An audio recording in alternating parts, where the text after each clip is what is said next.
वजीर आला खैबर पख्तूनख्वा महमूद खान ने कहा है कि इमरान खान की हुकूमत आजाद खारजा पॉलिसी इख्तियार करने की वजह से खत्म की गई। महमूद खान ने खैबर पख्तूनख्वा असेंबली इजलास में खिताब करते हुए कहा कि हमने बड़े फराख दिली से अपोजिशन को सुना। उम्मीद रखता हूँ कि अपोजिशन भी मेरी तकरीर सब्र व तहम्मुल से सुनेगी। उनका कहना था कि अपोजिशन की साबका हुकूमतें 10 सालों में मट्टा सवाद की एक सड़क न बना सकी। हमारे दौर में मुल्क ट्रैक पर आया तो रात की तारीकी में इसको खत्म कर दिया गया।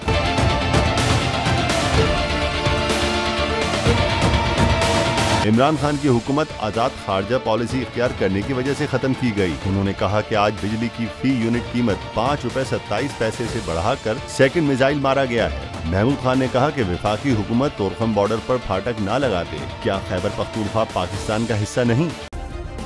सब्सक्राइब करें और बेल दबाएं ताकि कोई खबर रह न जाए।